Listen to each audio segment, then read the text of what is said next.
Bonjour à tous, nous sommes dans l'église à Saint-Médène, nous y avons célébré ce matin le culte du premier dimanche après Noël. Culte qui a été consacré à l'histoire de Job et en particulier donc ce chapitre 42 où Job écrit qu'il a entendu parler de Dieu mais qu'il ne l'a pas vu. En fait, ne pas voir, ça veut dire ne pas faire son expérience. Quand nous lisons le livre de Job, nous découvrons un homme qui possède tout, qui a tout pour être heureux. Une famille, des enfants, un bien, de la richesse. Et de temps en temps, il s'en va à la synagogue. Donc, religieusement correct, mais également une personne parfaite dans la société.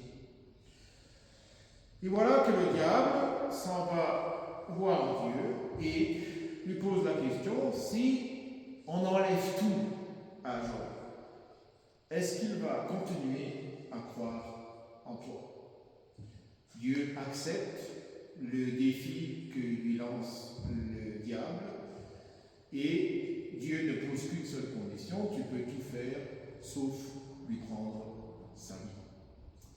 Alors le pauvre Job va tout perdre, sa famille, ses enfants, ses biens, finalement aussi sa santé, et c'est sur un tas de cendres et de poussière qu'il va donc devoir reconstruire sa vie. Et c'est sur ce même tas de poussière et de cendres qu'il va trouver sa foi, ça veut dire ce qui était vraiment important pour lui.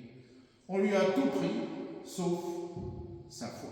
Sa foi lui permet donc de combler, enfin de résister à toutes ces attaques du sort qui font maintenant de lui une personne malade, pauvre et en détresse.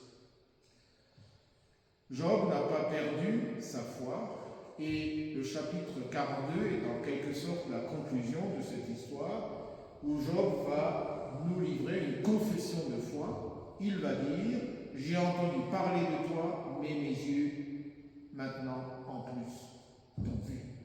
J'ai fait l'expérience de la foi. » Et les derniers versets du chapitre 42 terminent avec la bénédiction de Dieu sur Job.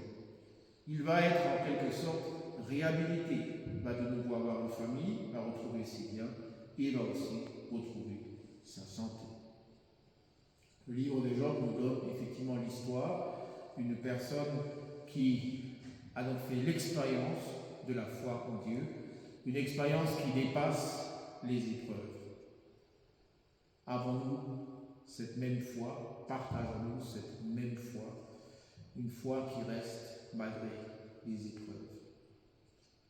Je vous souhaite un bon dimanche.